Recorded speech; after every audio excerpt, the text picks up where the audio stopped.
Hey, it's Craig. I just wanted to let you know that you can listen to Canadian History X early and ad-free on Amazon Music, included with Prime. Greetings and welcome to another episode of Canadian History X. If you enjoy the podcast, please consider giving it a rating or a review. You can also support the podcast through Patreon by going to patreon.com/Bairdo. That's Bairdo. Now, today we take it for granted that our distance is in kilometers. Weights are in kilograms and volume is in liters.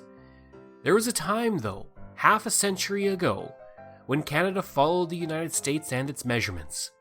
That was until the country began to transition towards the metric system, creating a unique system today in our country where we seem to use both systems for different things.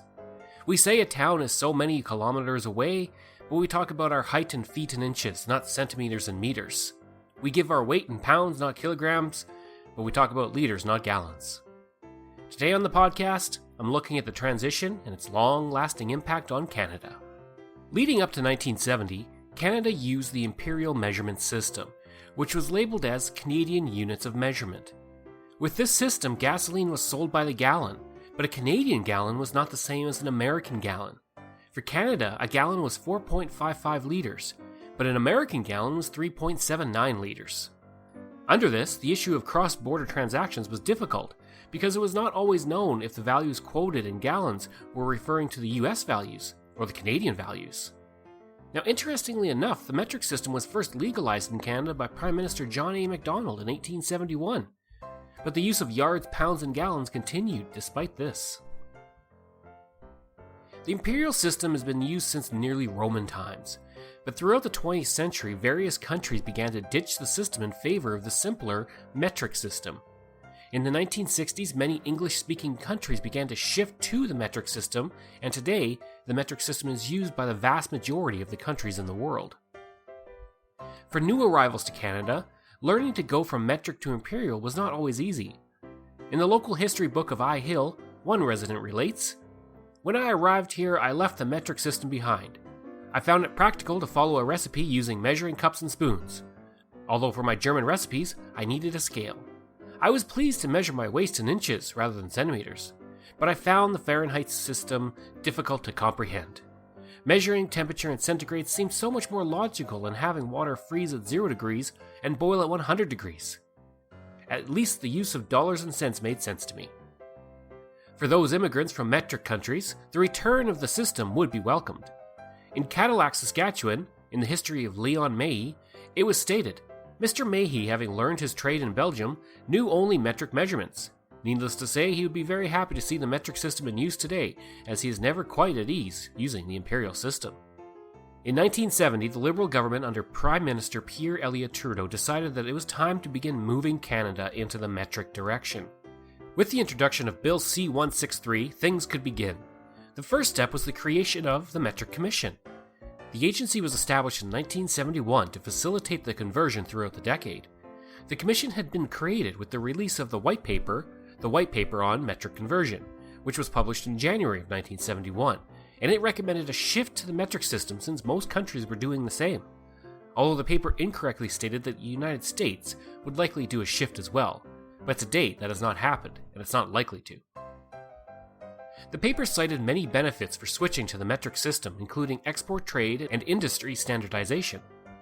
A news report from 1970 outlined some of the worries over this coming conversion. Just a week or so ago, a white paper was tabled in Parliament, which didn't get a great deal of attention around here at the time, but oh, the difference it's going to make. At last we are moving toward the metric system, and all of us are going to have to stop thinking yards, pounds, and quarts, and start thinking meters, kilos, and liters. It won't happen tomorrow, but almost the day after. 1975 is the date being talked about, the same target date the U.S. fixed on in 1965, and the reasons why we should get together on this thing and all turn the same page of history simultaneously are pretty obvious. At that, only Commonwealth countries and the United States still use the ludicrously cumbersome and arbitrary system of inches, feet, ounces, and pounds, not to mention rods and gills. Cumbersome it is, but the big endearing thing about it is that we all know it and operate more or less successfully with it, and once it is whisked away, the transition period is probably going to be tough. For instance, what are you going to do with all those measuring cups and spoons, not to mention that row of trusty cookbooks that have served so well since you were a bride?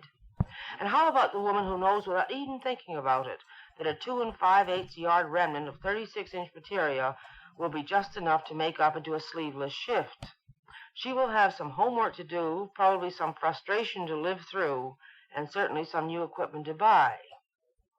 As for the Metric Commission, it organized over 100 sector committees, with members from many national associations, industries, and more attending. Each sector committee was itself responsible for preparing their conversion plan and the monitoring of its implementation. The transition began quickly, and in 1972, the provinces agreed to make all road signs metric by 1977. In addition, metric product labeling was introduced by the mid-1970s. The new law required all prepackaged food to declare their volume and mass in metric units by 1976. A series of metric conversion events were planned to help get people accustomed to the change. Schools also began to teach the metric system, and informational films were shown throughout the country. Temperature values changed in 1975 when Fahrenheit was ditched in favor of Celsius.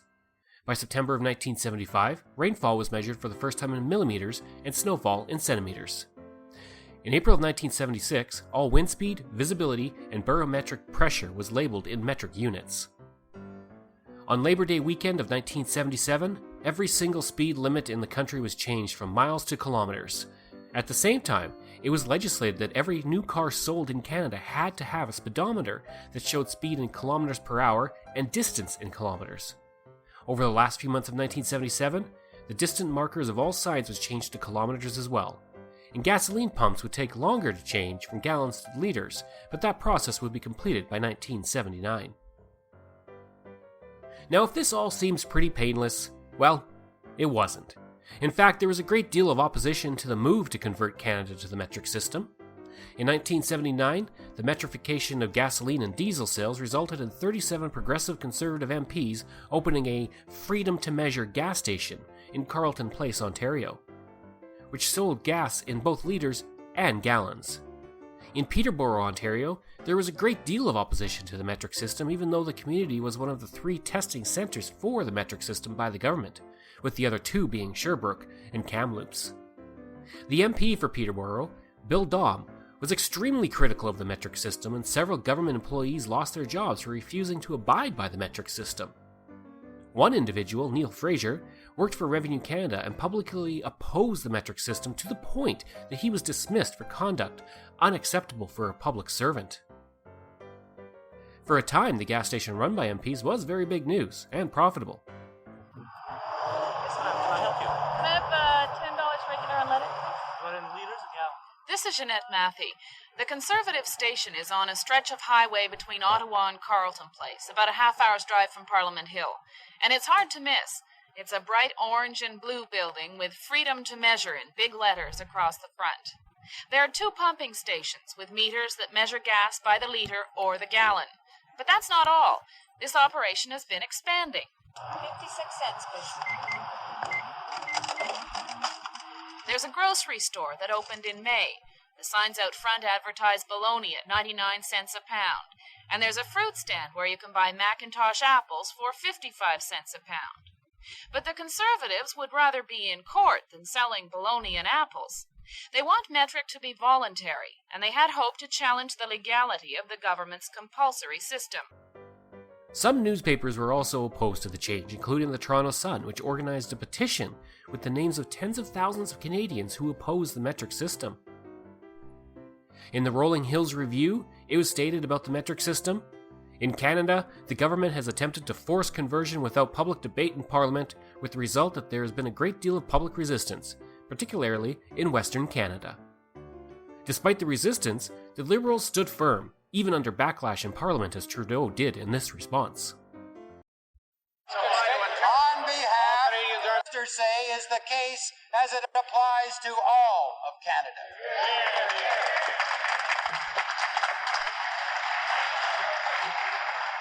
Madam Speaker, I perhaps can't comment on fanatics, but I do know that the dinosaurs are those who refuse to see that the metric system is worldwide in its scope and that Canada has to live in the world if it wants to trade with the world. I also know that that party, the Own Members Party, voted in support of the metric system. Here. And I know that the metric system was first brought in by Tory Prime Minister John A. Macdonald. So much for the dinosaurs, Madam Speaker. So far as the judgment is concerned, I understand it just came out it's just a judgment until all appeals have been exhausted or until a decision has been made not to go into appeal. In Herbert, Saskatchewan, Jay Abel sued the Metric Commission for infringing on his legal right to have the federal government and agencies communicate with him in both official languages. He was also asking for the reinstatement of the English Imperial system of measures as an integral part of the English language. Also in Saskatchewan, the Stock Growers Association asked for the complete abolishment of the metric system in 1977. The irony of the settlers having to shift from metric to imperial when they arrived, and their children having to shift back, was not lost on people. In the history of Ravenscraig, Marguerite Bedoux said, "I remember my mother having to get accustomed to the English measure, as she was used to the metric system. Today, I, her daughter, am wrestling with the metric system."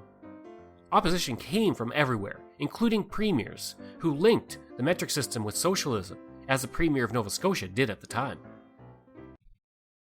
We tell you that there are highway signs going up all over this province in the next number of weeks, denoting the number of miles and not the metric system imposed by Mr. Trudeau.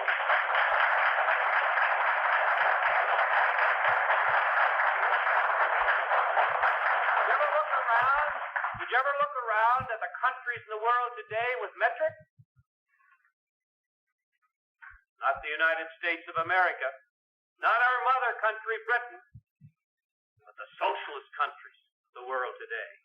That's where the metric system is. That's why Mr. Trudeau determined that he was going to impose the metric system on the people of Canada against their will. The last poll that was conducted, 73% of the people polled did not understand nor did they want the metric system in this country. Yet did it stop Mr. Trudeau? Oh, no way.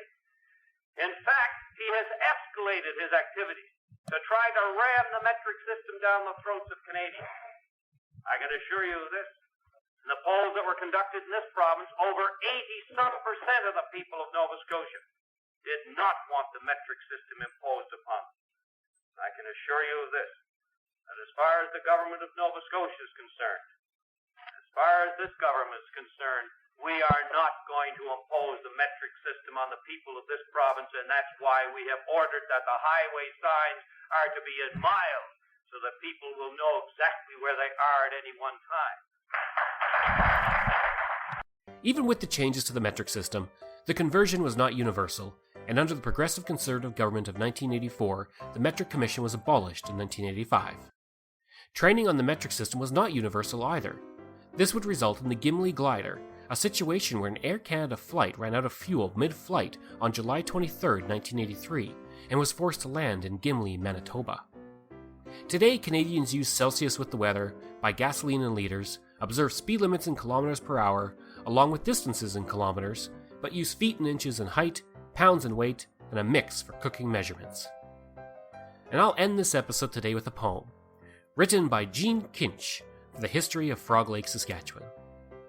The powers that be tell us a metric system must be used, but cooks who learned some years ago will never be enthused. Old folks find grams and meters to be a fearful drag. The young will take it in stride, as they did the change of the flag. Information for this piece comes from Wikipedia, Canadian Encyclopedia, Rolling Hills Review, Prairie Views from iHill, Prairie Heritage, Bittersweet Years, Range Riders and Sodbusters, and the Land of Red and White. I hope you enjoyed this episode of Canadian History X, and if you did, please again, a rating and review. You can reach me at crwbaird@gmail.com, and you can find hundreds of articles on Canada's history on my website at CanadaX, that's ehx.blogspot.ca.